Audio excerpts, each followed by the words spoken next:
Last class में हमने राजस्थान के भौतिक प्रदेशों का निर्धारण, थार के मरुस्थल में इसकी विशेषताएं, इसको प्रभावित करने वाले कारक और मरुस्थलीकरण को रोकने के उपायों पर चर्चा की। अब हम इस थार के मरुस्थल के दो प्रकारों पर चर्चा करेंगे। थार के मरुस्थल को कितने भागों में बांटा गया है? 2 भागों में बांटा गया है। कौन कौन सा? शुष्क मरुस्थल और अर्ध शुष्क मरुस्थल। यानी जहाँ 10 से 20 सेंटीमीटर वर्षा होती है वह तो कौन सा होता है? शुष्क। और जहाँ 20 से 40 सेंटीमीटर वर्षा होती है वह अर्ध शुष्क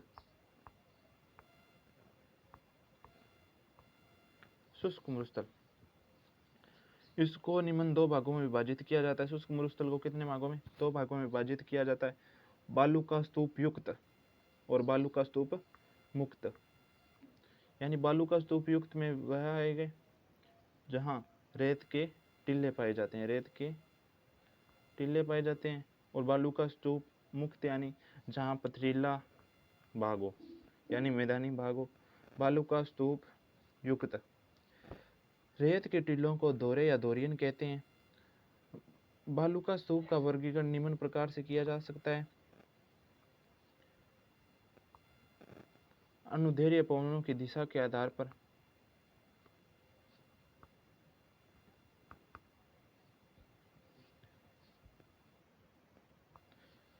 अनुदैर्ध्य क्या है? पवनों की दिशा के आधार पर की दिशा के समांतर। अनुदैर्ध्य पवनों की दिशा के समांतर बनने वाले बालू का स्तूप को क्या कहा जाता है? अनुदैर्ध्य कहा जाता है। इनका विस्तार कहाँ है?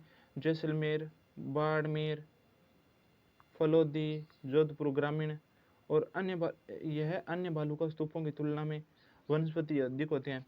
इन बालू का स्तूपों में अन्य बालू का स्तूपों की तुलना में क्या होती है? वनस्पति अधिक होती है। बालुकाओं की लंबाई सर्वाधिक होती है। इन बालुकाओं की लंबाई क्या है? सर्वाधिक है। अनुप्रस्थ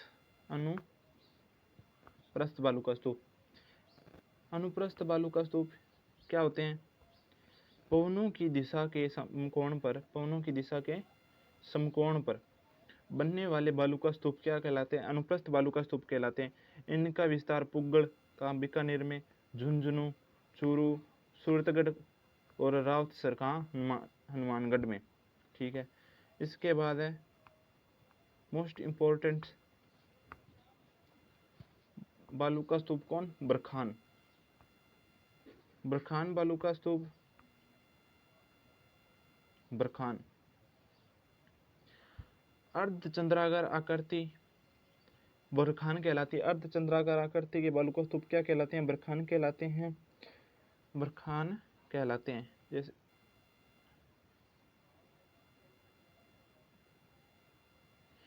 इधर वाला भाग कौन सा हो गया? नतोत्तर। और जिस दिशा की ओर हवाएं चलती है, जिस दिशा से हवाएं चलती है और यह थोड़ा सा ऊपर उठा हुआ भाग यानी उभरा हुआ भाग कहलाता है, उसे नतोत्तर कहा जाता है। विस्तार बरखान बालू का स्तूपों का विस्तार बालोरी, चूरू, सीकर, ओसिया, जोधपुर ग्रामीण व करनी माता, देशनोक, बीकानेर। बरखान बालू का स्तूप का सर्वाधिक विस्तार चूरू जिले में। बरखान की मध्य में चौड़ाई अधिक होती है। बरखान की क्या होती है? मध्य में चौड़ाई अधिक होती है, जबकि किनारों पर चौड़ाई क्या होती है? कम होती है। पवनों की दिशा वाला भाग नतोत्तर ऊपर उठा हुआ तथा विपरीत भाग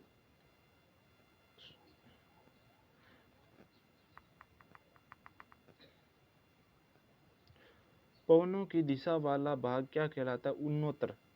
पवनों की दिशा वाला भाग क्या कहलाता है? उन्नोत्तर यानी ऊपर उठा हुआ, जबकि विपरीत भाग क्या कहलाता है? नतोत्तर यानी निम्न भाग।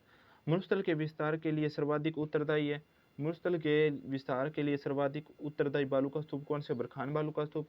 सर्वाधिक गतिशील बालू का स्तूप है। क्या है? सर्वाधिक गतिशील बालू का स्तूप। इसके बाद है तारा बालू का स्तूप। तारा बालू का स्तूप अनियमित हवाओं के प्रवाह द्वारा निर्मित बालू का स्तूप तारा बालू का स्तूप कहलाते हैं। ये इसकी संरचना है। इसका विस्तार सोनगढ़, जैसलमेर, वह सूरतगढ़ में है। सूरतगढ़ कहाँ? श्रीगंगानगर में है। इसके बाद यार्डन या उर्मिका, यार्डन बालू का स्तूप,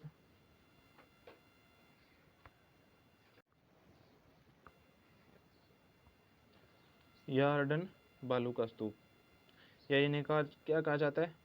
उर्मिका, उर्मिका बालू का स्तूप। लहरदार बालू का स्तूप क्या कहलाते हैं? यार्डन बालू का स्तूप या उर्मिका बालू का स्तूप। ऐसे फिर बालू का स्तूप की दिशा ये होती है, हवाएं इधर से इधर चलती है, जिसे लहरनुमा मिट्टी की संरचनाएं मिलती है, जिन्हें यार्डन बालू का स्तूप कहा जाता है। विस्तार इनका संपूर्ण मरुस्थल में है। विस्तार कहाँ है? संपूर्ण मरुस्थल, और बीकानेर, बाड़मेर और जोधपुर में है।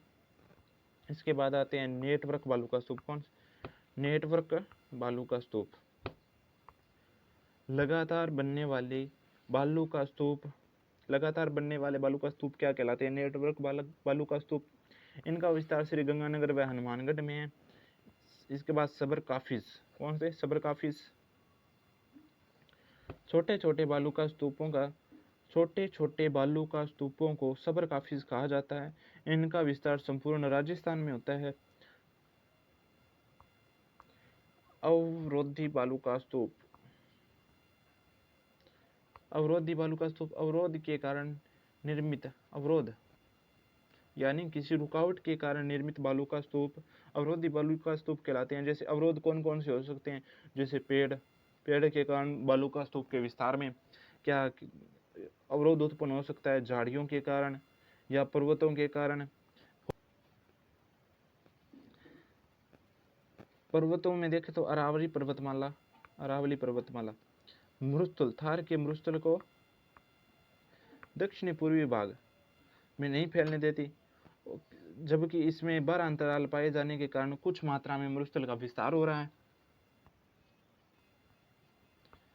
तो इसका विस्तार देखते हैं। विस्तार कहाँ है? जयपुर ग्रामीण में, हर्ष की पहाड़ी सीकर में, पुष्कर की पहाड़ी अजमेर कुचामन में। इसके बाद है पैराबोलिक बालू का स्तूप। पैराबोलिक बालू का स्तूप बरखान का विस्तारित रूप या बरखान का विपरीत रूप क्या कहलाता है? पैराबोलिक बालू का स्तूप। इसकी आकृति किसके समान होती है? महिलाओं की हेयर पिन के समान होती है। इसका विस्तार सीकर, चूरू, झुंझुनू व नीमका थाना में है। नोट लगा के राजस्थान में सर्वाधिक बालू का स्तूप जैसलमेर में है। सर्वाधिक बालू का स्तूप जैसलमेर में तथा सभी प्रकार के बालू का स्तूप कहाँ है? जोधपुर में है। जोधपुर ग्रामीण में सभी प्रकार के बालू का स्तूप जोधपुर ग्रामीण में है। सीफ क्या होता है? जब हवा द्वारा निर्मित अर्धचंद्राकार बालू का स्तूप जो मिट्टी के अभाव के रूप में विकसित नहीं हो पाते, जो अनुदैर्ध्य प्रकार के होते हैं, उन्हें क्या कहा जाता है? सीफ कहा जाता है। वे बालू का स्तूप जो मिट्टी के अभाव के कारण क्या नहीं हो विकसित नहीं हो पाते, उन्हें सीफ कहा जाता है। धरियन, लहरदार गतिशील बालू का स्तूपों को धरियन कहा जाता है। लहरदार गतिशील बालू का स्तूपों को क्या कहा जाता है? धरियन। बालू का स्तूप मुक्त। बालू का स्तूप मुक्त थार के मरुस्थल का 41.50% है। मरुस्थल बालू का स्तूप मुक्त मरुस्थल को 3 भागों में विभाजित किया जाता है। कौन कौन सा? चट्टानी या पथरीला, इर्ग यानी रेतीला, और रेंग यानी हमादा और इर्ग दोनों का मिश्रित रूप क्या कहलाता है? रेंग यानी हमादा में क्या आएगा? चट्टानी व पथरीला भाग, चट्टानी में पथरीला भाग, इर्ग में रेतीला और रेंग में हमादा प्लस इर्ग दोनों का मिश्रण आएगा। इसके हमादा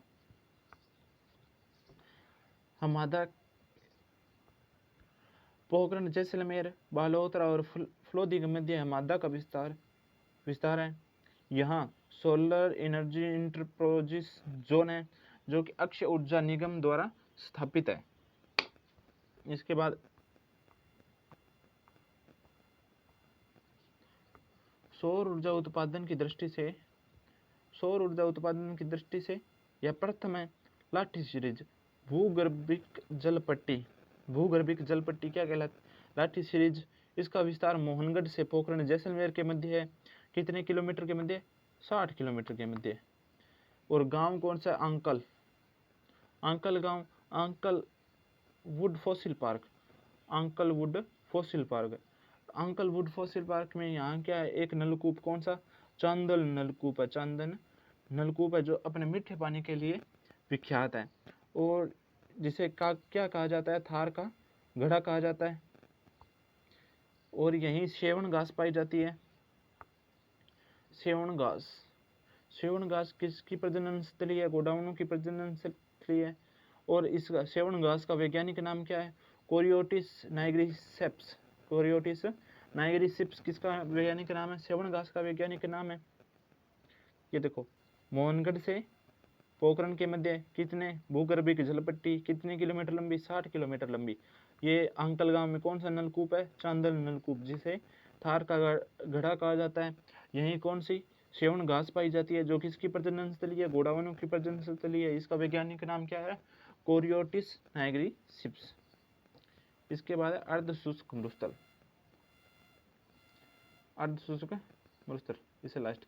इसे बाद में पढ़ेंगे, अब अगली क्लास में।